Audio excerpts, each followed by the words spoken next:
E aí, galera do ArtSeb, galerinha do primeiro ano, estamos aqui para fazer a continuação, né, do nosso livro. Antes dessa pandemia, nós terminamos o livro número 1, né, e nós temos agora que continuar. Né, só que agora eu de cá, você de lá, e nós vamos fazer essas aulas da melhor maneira possível. Né, eu espero que vocês, né, junto comigo, com a aplicação, né, tenham um bom aproveitamento disso aí. Então, no livro 2, de onde é que nós vamos partir? Nós vamos partir da aula número 19, nós temos aqui, né? Primeiro ano, galera do primeiro ano, História, professor Davidson, e nós vamos partir da aula 19. E a aula 19 trata de quê? Dos reinos bárbaro-cristãos. Tá? Então, é um conteúdo que não é tão fácil assim, talvez ele não é dos melhores da área de história, mas nós vamos trabalhá-lo da melhor maneira possível, tá certo? Então, como é que a gente começa aqui? Antecedentes. O que são antecedentes? Aquilo que aconteceu antes da formação dos reinos bárbaro-cristãos. O que aconteceu? Lembremos aí, né? Desintegração do Império Romano. Tá? A desintegração do Império, do mundo romano, que aconteceu ali no século V depois de Cristo. Por causa de quê? Por causa da crise do escravismo, né? Que vai enfraquecer as fronteiras do Império Romano. Tá? E por causa disso vai haver as invasões dos bárbaros, e aí ó o nome, bárbaros. Então vai haver o quê? Uma fragmentação do território que era unificado sob o domínio do imperador, e este território vai ficar fragmentado em vários poderes. Poderes de quem? De vários reis, que depois na Idade Média vamos ter também os senhores feudais. Também vai ser um poder fragmentado. Tá? Então aqui o que a gente tem que destacar? O antecedente, a desintegração do Império Romano, como nós já falamos, e a fragmentação política do território, que era o mundo romano, que era a Europa, que era a Ásia e que era a África, uma parte da África. Tá? Então era chamado de mundo romano. Quais são as características gerais dos reinos bárbaro-cristãos? Então vamos lá comigo. Primeira coisa que você tem que atentar é a questão do comitatus. Quando você assiste um filme de Idade Média e tem aquela questão do juramento, a questão da honra, da fidelidade, aquilo ali não é uma tradição dos europeus que viviam ali no Império Romano. Aquilo ali vem de onde? Dos bárbaros, dos germânicos, tá? Dos bárbaros germânicos. Então essa questão do pacto de fidelidade ele vai ser formado a partir da ideia de comitatus, que era uma relação de fidelidade. Isso aí vai ser, durante a Idade Média, um fenômeno muito recorrente de pacto entre nobres, um pacto de proteção. Então, a primeira característica desse mundo do reino dos bárbaros cristãos é a questão do comitatus. Nós temos também que atentar para a questão da unificação territorial. Tá? Então, nós vamos ter, a partir da desintegração do Império Romano, uma fragmentação territorial, mas depois, ou seja, século VIII, mais ou menos assim, vamos começar a ver o quê? Uma unificação. Ou seja, cada território, tá, de que foi dividido, cada território que fazia parte do Império Romano, ele vai ser dominado por um rei. Tá? Então vai haver o quê? Uma unificação territorial. Vai haver o reino dos francos, né? Então que vai ser o principal que nós vamos trabalhar aqui. Então olha só, vai ter uma aproximação com a Igreja Católica. Esse ponto é muito importante, né? Vamos ter aqui a política ligada à religião. Isso vai ser um fenômeno que vai aparecer durante toda a Idade Média. E isso vai começar quando? Nos reinos bárbaro-cristãos. Certo? Então, a aproximação com a Igreja Católica. A Igreja dando ao rei ou aos nobres uma espécie de poder divino, né? Dizendo para a população, passando para a população que o rei ele era colocado ali por Deus e não pelos homens, ou seja, ele ficava mais poderoso, ficava mais tranquilo para governar, e em troca, o que o rei fazia? Concedia terras para a igreja. Por isso que a igreja, durante a Idade Média, ela vai ser a detentora de grande parte de territórios. Grande parte da Inglaterra, grande parte da França, vai ser da Igreja Católica. Então, e vai ter também a formação de exércitos, se vai haver uma unificação territorial, a formação de um território unificado, comandado por um rei, ele vai ter que ter exército para fazer a proteção, é certo? Então, dentro desses reinos bárbaro-cristãos, nós vamos trabalhar um específico, que é a dinastia carolíngia. E dentro da dinastia carolíngia, nós temos dois personagens, Pepino o Breve e o Carlos Magno. Então, Pepino o Breve, o que ele vai fazer dentro deste processo de formação da dinastia carolíngia? Primeira coisa, expansão territorial. Ele vai se unificar e depois vai avançar sobre outros territórios. Né? Territórios onde estavam quem? Outros bárbaros.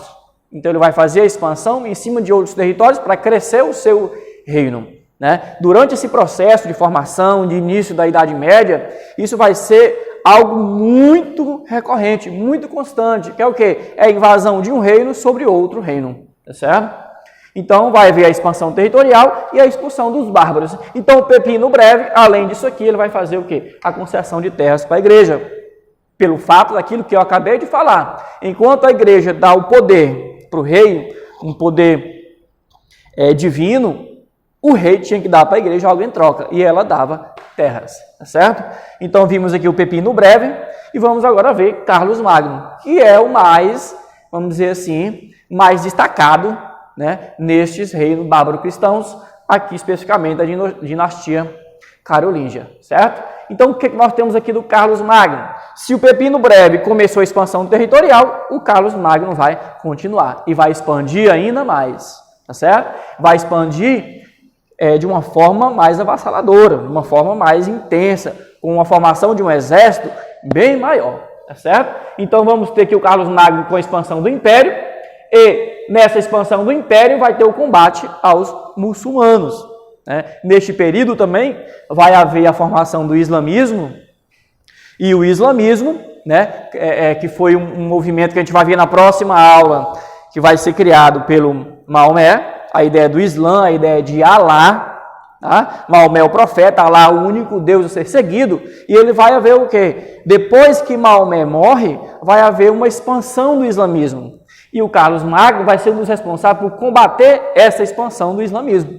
Então, o combate aos muçulmanos, ao mesmo momento que ele está expandindo o seu território, ele está combatendo os muçulmanos, que para eles, para os católicos, eram os infiéis, certo?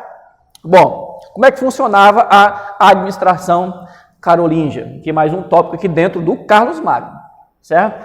Então, havia essa sucerania e vassalagem.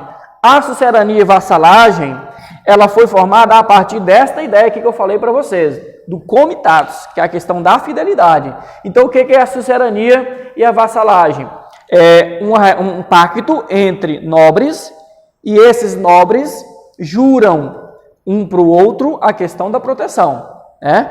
Então, um nobre, ele se torna vassalo de outro nobre no momento em que ele faz o juramento. Se ele fez o juramento, ele vai ter que proteger o seu sucerano. Tá? E o sucerano também vai ter um pacto com o seu vassalo de proteção. Então, vai basear nisso aí. Então, a partir desse pacto de sucerania e vassalagem, é que vai surgir termos que nós conhecemos até hoje. Os condados, que são territórios, onde quem comanda são os condes. Tá? Os ducados, que também são outros territórios, e quem manda são os duques. E as marcas, que quem comanda são os marqueses. Tá? Para que servia? O que faziam esses condes, esses duques, esses marqueses? Eles cobravam impostos, eles formavam as tropas militares para que defender o território. Então havia uma divisão de competência. Havia o Carlos Magno, que era o rei, e havia outros personagens ali, os condes, os duques e os marqueses, que faziam a cobrança de impostos, formavam as tropas militares e também a defesa do território. Bom, dentro do tópico, dentro do Carlos Magno, nós temos um tópico aqui interessante para chamar a atenção, que é o Renascimento carolíngio. O que é isso? O Renascimento é a questão, na verdade, é o auge do momento. Tá? Então, quando o Império Carolíngio tem o seu auge, a gente chama de Renascimento carolíngio. E o que houve nesse Renascimento carolíngio? A adoção do latim como língua oficial, tá? Nós temos dentro desse renascimento carolíngio a formação de uma cultura eclesiástica. E o que é uma cultura eclesiástica? É uma cultura sempre baseada em quê? Nas escrituras sagradas. Então, todo comportamento social, naquele momento, ele tinha que ser baseado nas escrituras sagradas. Se não fosse, ele estava indo contra a igreja. E indo contra a igreja, você seria um herege. E você estava pecando, e você seria condenado, você seria queimado. Tá? Várias as tomadas de decisão que eram feitas pela Igreja Católica. Então, a cultura eclesiástica é o comportamento social baseado naquilo que estava nas escrituras sagradas. Controle da produção do conhecimento. Praticamente quase todas as pessoas eram analfabetas, pouquíssimas pessoas sabiam ler e escrever, né? Principalmente esses caras aqui, os copistas, que é quem fazia a cópia das leituras sagradas, dos livros sagrados. Era um processo muito demorado, não tinha imprensa, não tinha nada de tecnologia mais avançada. Então era cópia à mão, copiar uma Bíblia manuscrita, de forma manuscrita, tá certo? Então esse controle da produção estava ligado aos monges copistas, apenas eles e poucas outras pessoas, como alguns reis e os seus que estavam muito próximos, que sabiam ler e escrever, certo? Então, terminando essa parte da administração, terminando a parte do renascimento carolíngio, nós vamos passar para a questão da crise do Império Carolíngio. Como é que acaba? Né? Como é que acaba?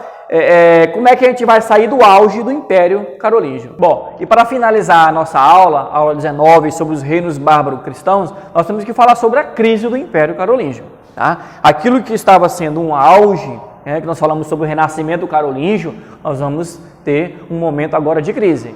Então, o Carlos Magno morre. Assim começa a crise do Império Carolíngio. Assume Luís o Piedoso, e o Luís o Piedoso vai governar sob um período de grande instabilidade política. Vai haver muita cobrança, né? E pressão sobre a nobreza, sobre a Igreja Católica, sobre a questão dos dízimos, sobre a formação dos exércitos. Então vai haver uma crise, uma instabilidade política muito grande nesse período do governo de Luís o Piedoso. Quando há essa instabilidade política, o que vai acontecer?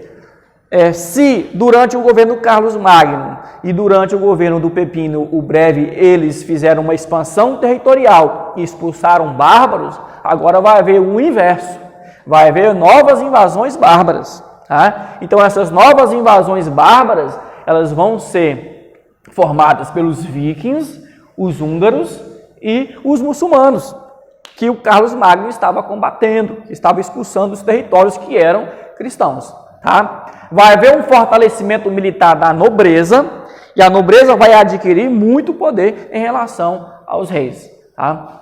Vai haver uma fragmentação política agora nesse território, ou seja, aquela unificação que começou com Pepino o Breve, se ampliou com Carlos Magno, aquela unificação territorial ela vai ser desfeita, porque a nobreza agora é quem vai mandar. Então vai ficar nobres em vários territórios, né, do Império Carolíngio, e eles quem vão mandar. Isso aí vai ser a origem daquilo que a gente chama de Idade Média, aquilo que a gente chama na Idade Média de fragmentação política, quando quem manda não eram os reis, eram os senhores feudais. Então está aqui, vai haver um fortalecimento militar da nobreza, vai haver uma fragmentação política e vai haver a divisão do Império Carolíngio. E essa divisão do Império Carolíngio é que vai ser, na verdade, o início da Idade Média.